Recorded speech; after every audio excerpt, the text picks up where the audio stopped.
오늘은 마가복음 14장 43절부터 52절에 있는 말씀까지 읽겠습니다. 마가복음 14장 43절부터 52절. 예수께서 말씀하실 때에 곧 12 중에 하나인 유다가 왔는데 대제사장들과 서기관들과 장로들에게서 파송된 무리가 검과 몽치를 가지고 그와 함께 하였더라.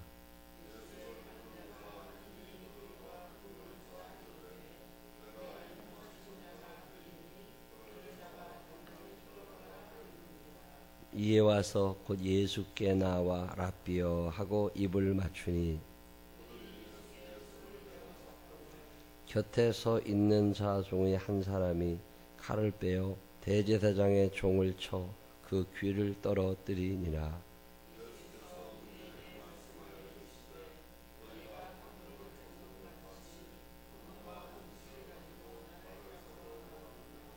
내가 날마다 너희와 함께 성전에 있으면서 가르쳤으되 너희가 나를 잡지 아니하였도다. 그러나 이는 성경을 이루려 함이니라 하시더라.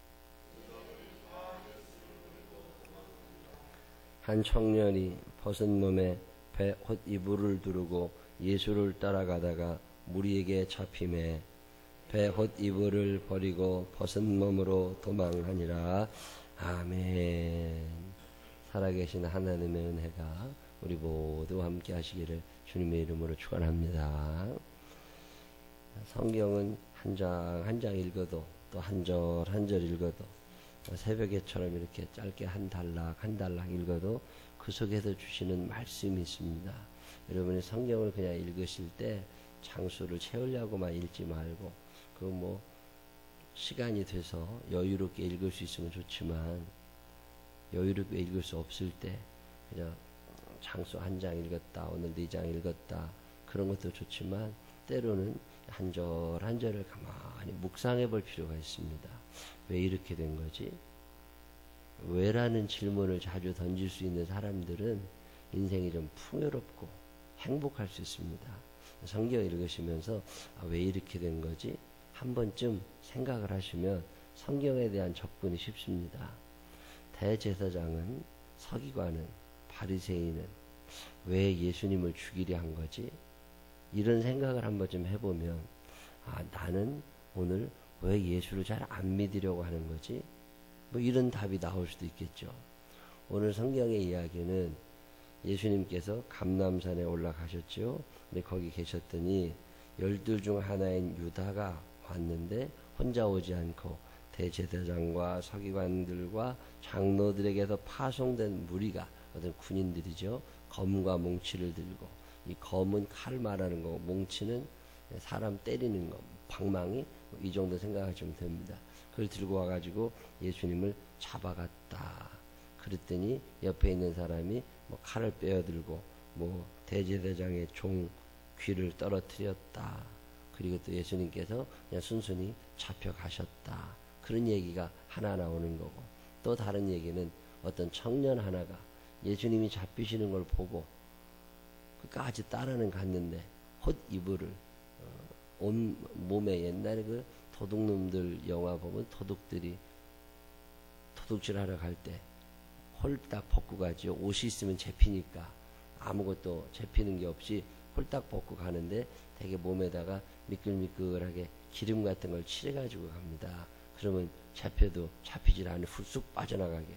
그런데 이 사람들이 그렇게 옷을 홀딱 벗고 아무것도 입지 않고 갔는데 헛이불 하나를 또 벗고 가면은 남이 보니까 헛이불, 얇은 이불 하나를 자기 몸을 삥삥 둘러가지고 그리고서 갔다가 누가 붙잡으니까 그거를 이제 헛이불이 벗겨지니까 그 벗은 채로 도망갔다. 그런 얘기 써 있는 게 오늘 본문 얘기예요. 대제사장이나 서기관이, 이 장로들이 왜 예수를 그렇게 죽이려고 하나? 사람들은요, 자기 보호 본능이라는 게 있어요. 그냥 살고 싶어요. 다 살고 싶고, 또 하나는 이기고 싶어요. 지고 싶은 마음이 없어요. 승부욕이라고 하는 게 사람을 참 나쁘게 만듭니다. 때로는 지는 게 이길 때가 많거든요. 예수님이 이기고 싶으셨으면 잡혀가지 않으셨겠죠.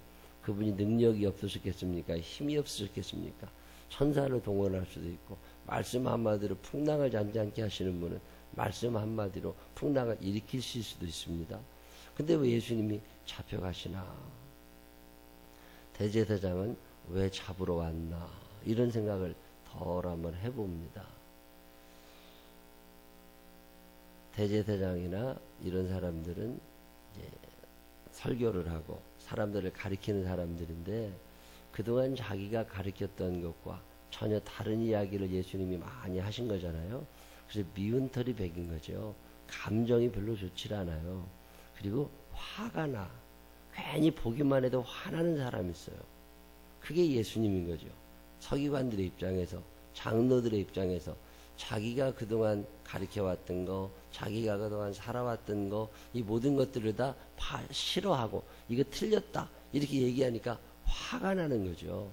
그 대제사장이 화가 난 거죠. 똑같은 입장에서 가롯 유다라는 사람은 왜 예수님을 팔아 넘겨야 되나? 돈이 필요했나? 돈이 필요하면 예수님한테 달라 그러면 되지 뭐. 생각이 달라진 거예요. 내가 생각하고 있는 그 길과 저쪽 사람들이 생각하는 그 길이 달라진 거예요. 그러면 싸우게 되어 있습니다. 우리나라가 태극기 집회한다, 촛불 집회한다. 그게 뭐 하는 거예요? 나랑 너랑은 같이 못 산다 그 말이에요. 지금 대한민국은 철저하게 양극화되어 있잖아요. 세대별 차이도 나지만 같은 세대 안에서도 양극화가 되어 있다고. 생각이 너무 다릅니다. 옛날 프랑스 혁명 일어났을 때도 프랑스도 그런 거거든요. 전 세계 역사라는 게 그런 거예요. 프랑스 혁명이라는 게 자유와 평등이거든요. 자유와 평등, 자유와 평등. 그래서 자유와 평등을 위해서 쿠데타를 일으켜가지고 데모해가지고 나라가 뒤집어졌다고. 근데 이제 성공했어요. 대혁명에 성공을 해가지고 왕을 다 몰아내고 끝냈습니다. 그런 다음에 자유가 좋은 사람들이 모인 당을 우파라고 그러죠. 자유. 그 다음에 평등이 좋은 사람들이 좌파라고 그러죠. 그게 자유냐 평등이냐 좌냐 우냐. 이게 우리나라 말로는 보수다 진보다 그런 얘기하는데, 사실은 보수 진보라는 말은 애매한 기준이에요. 뭐가 보수고 뭐가 진보냐. 이게 자유를 소중하게 생각했던 사람들이 우파가 되고, 평등을 소중하게 생각했던 사람들이 좌파가 되고. 근데 우리나라도 일제시대 끝나고 전쟁 끝난 다음에 6.25 끝난 다음에 사람들이 매일마다 뭐 종로에서 프랭카드 들고 싸우고, 이게 자유가 좋은 사람들은 우파, 평등 좌파. 지금도 똑같은 거예요. 지금도 성장 잘 살아야 된다, 열심히 살아야 된다, 열심히 일해야 된다, 노력해야 된다, 최선을 다해야 된다. 이건 우파죠. 자유를 중요하게 생각하는 거고, 아니다 이건 가난해져도 좋으니까 나누기를 잘해야 된다, 똑같이 먹고 살아야 된다, 이게 분배, 이걸 좌파라고 그러거든요. 그래서 지금 문재인 정부는 좌파냐 우파냐? 좌파죠. 노무현 정부는 좌파죠. 그게 내 노선이 나는 평등이 좋다, 나는 그냥 못 살아도 좋으니까 어차피 다 잘 살게 되니까 그냥 다 나눠 먹고 살아야 되지 않냐, 이런 생각을 가진 사람들을 좌파라고 부르고, 아니다 무슨 소리냐, 빈부차가 좀 나들어야 될 땐 잘 살고 봐야지, 이것도 우파라고 부르죠. 우리나라 사람들은 성장과 분배로 이걸 나눠요. 성장을 소중하게 생각하면 우파 성향, 이게 이제 소위 말하는 박근혜 정부다, 이명박 정부다, 뭐 이런 사람들이죠. 최근으로 얘기하면 박정희 대통령으로 대표되는 게 자유, 우파 정치인 거고, 김대중, 노무현, 문재인 정부를 좌파 정부라고 그러는 이유는, 이게 뭐 우리나라는 좌파가 빨갱이다 뭐 이렇게 하는데, 그건 조금 너무 지나친 거고, 좌파라고 하는 얘기는 분배, 평등에 더 큰 관심을 가진다, 이런 뜻이에요. 우파라고 하는 얘기는 우리는 성장과 자유에 좀 더 귀한 가치를 둔다, 뭐 그런 얘기거든요. 이게 가치, 이게 참 어려운 일. 우리나라 사람들은 이런 거 생각 안 해요. 그냥 누가 잘생겼냐 이거 갖고 찍거든요. 이게 참 문제라. 그게 계속 나라가 시끄러울 수밖에 없는 이유. 그리고 우리들 생각 자체가 정리가 안 됩니다. 조금 서민들은 나눴으면 좋겠거든요. 그렇게 좌파 성향을 가질 수밖에 없는 거예요. 이번에도 23조 원인가를 들여가지고 200만 명, 400만, 몇백만 명 빚을 다 5년 동안 못 갚은 빚을 다 청산해 준다고, 빚 없는 걸로 하자고. 얼마나, 이건 분배, 좌파에서는 가능한 생각이에요. 근데 우파에서는 이건 불가능한 생각입니다. 그 사람들이 빚진 거를 내가 갚아야 되는데, 자, 그 23조 원의 돈이 어디서 나오는 거예요? 결국 세금에서 나온다고. 이 세금은 우리나라가 지금 돈이 많고 잘 사는 나라라 이렇게 세금이 많이 거치는데, 그럼 그게 흑자냐? 그건 아니에요. 대한민국 빚이 600조 원이 훨씬 넘어갔습니다. 이자가 1년에 몇 조 단위로 이자를 냅니다, 우리나라가. 그렇다 할지라도 뭐 기업에서 장사 잘 해가지고 세금 많이 걷어놨으니까 이걸로 너네들 다 빚 갚아줄게. 이거는 좌파 생각이죠. 그리고 우파적 생각을 가진 사람들, 예를 뭐 그런 사람들은 이거 용납이 안 되는 거죠. 왜 내가 낸 세금으로 나라 빚을 갚으면 빚을 갚았지, 왜 그 사람들 빚을 다 탕감해 주는데 5년 동안 못 갚은 빚을 다 갚아준다는 거거든요. 그럼 나는 5년 동안 열심히 빚 갚아왔는데, 그럼 너는 계속 갚아. 너는 돈 있는 놈이니까. 너는 갚을 능력 되니까. 갚을 능력이 없어서 그동안 빚을 못 갚은 사람들의 빚을 다 탕감해 준다. 이건 뭐 우파 입장에서 보면 도덕적 해이라고 표현하죠. 그러면 누가 빚을 갚겠냐는 거예요. 빚만 잔뜩 지고 빚을 안 갚고 버틸 거 아니냐. 빚을 안 갚고 버티는 것도 쉽지 않아요. 독촉 전화 계속 받아야 되고 귀찮고 힘든데도 불구하고 빚을 못 갚은 걸 보면 그 사람이 가난한 사람일 것 같으니까 그냥 빚 다 탕감해주고 나라에서 세금으로 다 갚아주자. 이런 생각은 이명박 정부나 박근혜 정부는 못하는 생각입니다. 우파 정권이거든요. 근데 좌파는 이게 가능해요. 자, 그러면 나중에 나라가 힘들어지면 어떻게 되느냐? 그때는 망해야 돼요. 그때는 답 없어요. 그때는 그냥 끝나는 거예요. 근데 그렇게까지는 안 될 거니까. 그렇게까지는 안 될. 자, 자유가 중요한 사람들은 국방이 굉장히 중요합니다. 만약에 전쟁이 일어나가지고 우리가 진다. 그러면 이거 큰일 나는 거예요. 전쟁이 일어나면 안 돼. 그래도 국방비 예산은, 왜 우리의 자유를 뺏기면 안 되니까. 국방비 예산을 늘려야 되고, 전쟁 준비를 잘 해야 되고, 예방을 잘 해야 되고, 이건 자유를 소중히 여기는 사람들의 생각이에요. 근데 평등을 소중히 여기는 사람들은 그렇게 생각하지 않습니다. 그냥 전쟁이 나도 다 같이 어려우니까 괜찮아, 그것도. 자유 같은 건 중요한 게 아니라고. 평등이 중요한 거니까. 그래서 대개 이게 생각 차이가 너무 커진 거예요. 그래서 프랑스라는 나라가 그때 굉장히 싸우고서 왕정은 뒤집어 엎었지만 결국 자유냐 평등이냐 갖고서 좌파 우파가 확 갈라져 나가요. 우리나라도 전유 일제시대 끝나고서 일본군은 나갔는데 김일성이가 쳐들어오면서 6.25 전쟁이 나니까 이 남한에 있는 이승만 정권은 자유가 소중한 거고, 김정일, 김일성 이 사람들은 자유는 없어도 괜찮으니까 같이 잘 살면 얼마나 좋아요. 근데 세계 역사에 같이 잘 산 예는 없습니다. 일부가 잘 살고 일부가 못 살고 그러면서 조금씩 얻어먹고 살고 이러고 살아왔던 게 세계 역사라는 거지, 앞으로도 다 같이 잘 사는 사회, 그건 그냥 이상 유토피아라고 그러죠. 이상적인 거지 현실적으로는 어렵다고. 자, 국가를 생각하지 말고 가정을 생각해봐요. 가정. 자, 형은 잘 살아, 동생은 잘 못 살아. 그러면 형이 동생을 다 도와주면서 조카들 다 먹여주면서 그러고 사는 형이 존재하냐? 그런 건 없습니다. 그 요셉이 훌륭한 게 그런 일을 해서 훌륭한 거예요. 요셉 같은 사람은 세상에 많지 않습니다. 아주 어려워 죽겠다. 이번에 빚 탕감 받게 된 사람들 있잖아요. 자, 그 사람들은 그럼 형도 가난하고 동생도 가난하고 누나도 가난하고 이모도 가난하고 다 가난하냐? 아니에요. 식구들 중에 잘 사는 사람들이 있다고. 근데 안 돌봐주는 거예요. 예수를 믿는다고 하는 건 이 생각이 달라지는 거거든요. 우리 교회만 생각해도요, 여유로우신 분들이 있지만 그러지 못한 사람들도 많잖아요. 자, 그러면 여유 있는 사람이 없는 사람들 보면 좀 집도 좀 사주고 차도 좀 사주고 그러면 얼마나 좋아요. 그런 일은 안 일어나는 거예요. 그건 기대도 하면 안 되는 거예요. 대제사장의 생각과 예수님의 생각은 너무 다른 거예요. 유다의 생각과 베드로의 생각은 너무 다른 거예요. 자, 이 다르다고 하는 거, 이 다르게 되면 어떻게 되느냐면 화가 납니다. 경험해 보셨어요? 다른 사람들하고 같이 말을 하잖아요.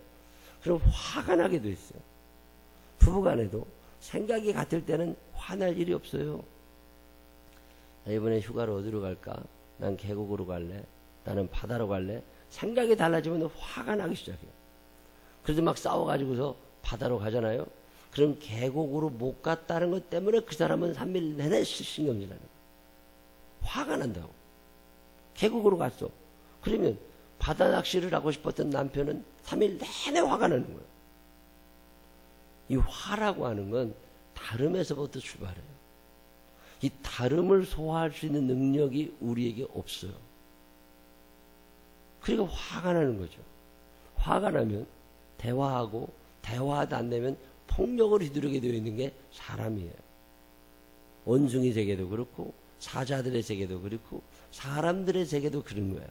뭐 사람이 대단히 훌륭한 것처럼 여러분 착각하지 마세요. 사람도 짐승입니다. 교육받은 짐승일 뿐이에요. 교육을 못 받은 짐승은 짐승하고 똑같아요. 아무런 기대도 하지 마세요. 그래도 사람이 그럴 수 있냐고. 사람이 다 같지 않습니다. 자라온 환경이 다르고 유전인자가 다르고 물려받은 종자가 다르다고, 배운 게 다르고 말한 게 다르고 읽은 책이 다릅니다. 본 드라마가 달라요. 그 사람은 똑같지 않습니다.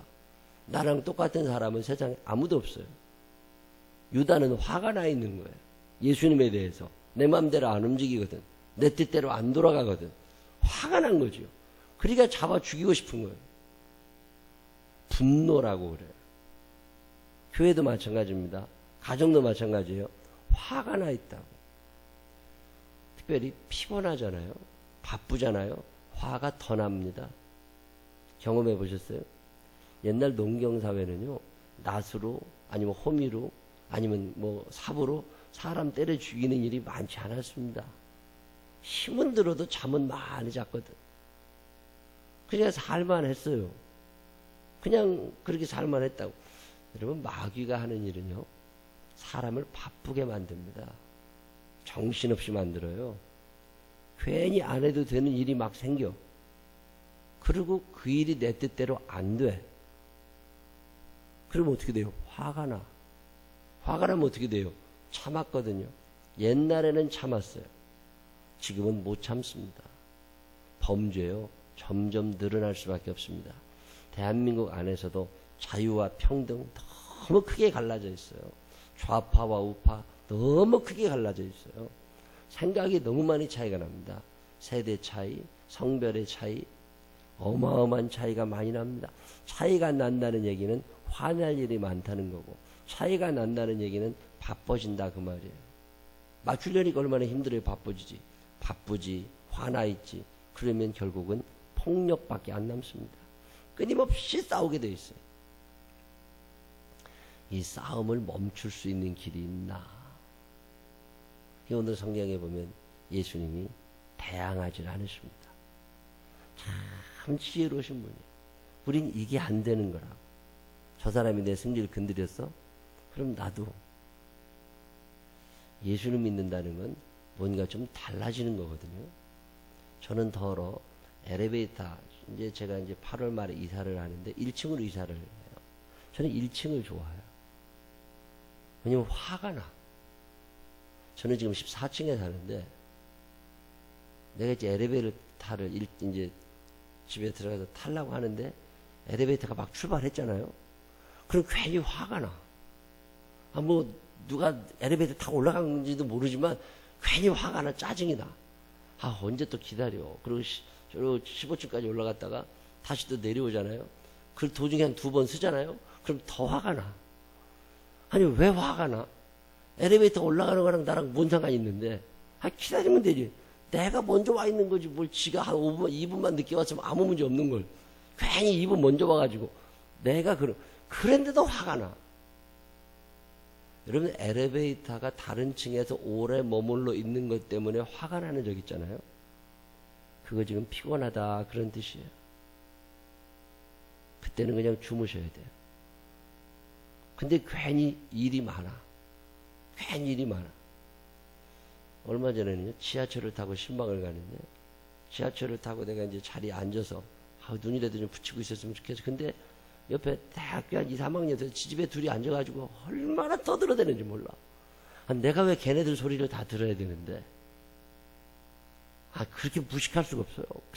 둘이 앉아가지고 아버지 흉을 보는 거야, 서로. 가만히 얘기 들어보니까, 우리 아버지는 집에서 이런다, 우리 아버지는 집에서 이런다, 막 흉을 보는, 보통 떠드는 게 아니오. 근데 화가 나. 옛날에는 그러지 않았어요. 피곤하잖아요. 화가 더 납니다. 여러분, 가룟 유다가 안 피곤했겠어요? 피곤하게 사는 거라고. 그래서 피로를 다스릴 줄 아는 사람들은 화가 덜 납니다. 근데 피곤하면 화가 더 납니다. 집에서요, 사소한 일에도 남편이 소리를 지르기 시작하잖아요. 저것이 피곤한가 보다. 그리고 이불 깔고 자라고 그러세요. 그냥 수면제를 먹여주라도 재우세요. 그러면 화가 없어집니다. 지금 가룟 유다도 대제사장도 화가 난 거예요. 화가 나면 다 싫어. 공격성이 막 늘어납니다. 이게 조그마한 사업이라도 하다 보면 뭐가 잘 안 될 때가 있죠. 근데 화가 날 때가 많아요. 그냥 주무세요. 제가 옛날에 전도사 때 우리 교회 담임 목사님이 한 번은 기도원회를 가셔서 오셨어요. 왜 기도원을 갔다 오냐 그랬더니 자러 가는 거예요. 교인들을 보면 사소한 일에도 화가 날 때가 있대요. 별것도 아닌데 화가 나고 짜증이 난대요. 그러면 피곤한 거래요. 그러면 하나님의 영광 가릴 일이 생긴대요. 죄를 짓게 된대요. 그럴 때는 자야 된대요. 집에서는 잠이 안 온대요. 그래서 그냥 말은 기도원을 가시더라고요. 기도원을 가가지고서 방 하나를 얻어가지고 거기서 그냥 잔대요. 그 자고 나면 좀 개운하대요. 그러면 성경을 읽어도 이해가 되고 말씀을 들어도 은혜가 된대요. 제가 30대 때 기도원회를 들어갔습니다. 기도원회 가면 방 하나를 빌려가지고, 아니 돈 없으면 그 여럿이 자는 방이 있거든요. 그런데 가가지고 그냥 자요. 그러다 보면 성경을 읽으면, 여러분 성경을 읽어도 무슨 얘기인지 못 알아듣잖아요. 그럼 피곤하신 거예요. 화가 난 거예요. 지금 대제사장과 가룟 유다는 화가 많이 나 있습니다. 그래서 공격할 수밖에 없는 거예요. 한 번쯤 자기 자신을 가만히 되돌아보세요. 나는 왜 그렇게 화가 나 있지? 나는 왜 그렇게 피곤한 거지? 뭐가 문제인 거지? 피곤이 심해지면 화가 더 납니다. 사람은 살고 싶어요. 사람은 살고 싶어요. 살고 싶어서 그런 거예요. 그럴 때는 쉬세요. 쉬면 누가, 아니요. 죽는 것보단 나아요. 제가 주일날 예배 끝나고 부흥회하러 내려가잖아요. 주일날 예배 끝나고 부흥회 한다고 차 타고 내려가다가 매번 죽을 뻔했어요. 피곤해가지고 졸려가지고 차 밑에 트럭 밑에 들어갔다 나온 적도 있어. 그때 문득 무슨 생각이 드느냐면 이러다가 죽으면 부흥회도 못하는데 이런 생각이 들어서 지금은 아예 한두 시간 전에 출발합니다. 그리고 가다가 차 세워놓고 자요. 그냥 그 졸음 쉼터 참 잘 만들어놔서 고속도로에 그냥 자요. 자고 나면 괜찮아요. 대제사장과 가룟 유다, 서기관, 장로들은 화가 나 있어요. 그래서 누군가를 죽이고 싶은 거예요. 여러분 안에는 이런 마음이 있어요, 없어요? 저것만 없으면 그냥 너 걸리기만 해봐. 화가 난 거예요. 예수 잘 못 믿습니다. 그러면 그럴 때는 때로는 나 자신에게 화가 날 때도 많아요.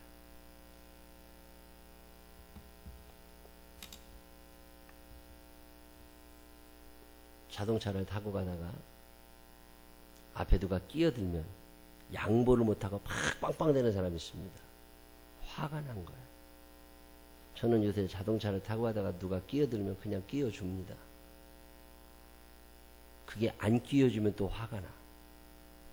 여러분 스스로를 잘 다스리는 방법을 알아야 돼요. 엘리베이터를 타려고 그러는데 그때 화가 나는 경우가 있나? 차를 운전하고 가는데 누가 끼어들려고 그러면 화가 나는 경우가 있나? 그리고 내가 괜히 마트에 가서 물건을 사잖아요. 물건을 이렇게 샀는데 계산대를 가보니까 앞에 엄청나게 많이 산 사람이 있어. 그 화가 나. 그거요, 여러분 피곤하시다는 증거예요. 내가 조금 기다리지 뭐. 아니면 옆 칸으로 가도 또 그래. 그런 경우만 사소한 일에 화가 나기 시작하잖아요. 아, 내가 유다가 되어가나 보다. 아, 내가 장로나 그 대대사에게 되어가나 보다. 이렇게 생각하시고 좀 다스리실 필요가 있습니다. 오늘 성경이 그 얘기예요. 괜히 예수님이 돌아가시는 게 아닙니다. 사람들의 분노예요. 사람들의 분노가 엄한 예수님을 돌아가시게 합니다. 오늘 여러분 마음속에도 누군가 죽이고 싶은 사람이 생깁니다. 누군가 좀 안 봤으면 좋겠는 사람들이 생깁니다. 그건 화가 나 있는 거예요. 이 분노를 다스릴 줄 아는 사람, 그 사람이 예수를 믿는 사람이고, 분노를 다스리지 못하게 되면 결국엔 사고를 치고 평생 후회할 일이 생깁니다. 살아가는 날 동안에 이게 대제사장이나 유다는 특별한 사람이 아니에요. 그냥 같이 밥 먹던 사람인데 갑자기 그렇게 된 거예요. 화가 나니까. 여러분 사는 동안 이 분노를 잘 다스릴 줄 아는, 치밀에도 한번 삼키고 기도도 하고. 예수님도 화 많이 나시죠. 그래서 기도하시는 거예요. 그렇게 기도하시니까 화가 다스려지는 거죠. 남편에 대해서 화가 나고, 무능력한 사람들은 화가 나고, 나 자신에 대해서 화가 나고, 애들을 보다 화가 나고, 분노가 가득 차 있다고. 특별히 바쁠 때는 화가 더 납니다. 이럴 때 한 번쯤 멈추어 서서 나 자신을 돌아보고 정리할 수 있으면 나는 유다가 되지 않아도 됩니다. 근데 그렇지 않으면 유다가 될 가능성이 아주 많아요. 여러분 사는 날 동안 유다의 길에서는 어리석은 자가 되지 말고 예수님처럼 이 분노를 기도로 잘 다스려갈 수 있는 믿음의 사람들이 되시기를 주님의 이름으로 축원합니다. 기도하십시다. 하나님 아버지, 양극화의 시대를 삽니다. 생각이 너무나 다릅니다. 때로는 내가 나를 잘 모르겠습니다. 내가 왜 그렇게 화가 나는 건지, 바쁜가? 뭐가 기분이 나쁜가? 아니면 패배감이 있나? 한 번쯤 나 자신을 돌아보게 하여 주시옵시고, 특별히 더우니까 더 화가 나고 짜증이 날 텐데 나를 잘 다스릴 줄 아는 기도의 사람들, 사랑의 사람들이 되게 하여 주시옵소서. 예수님 거룩하신 이름으로 기도드렸습니다. 아멘.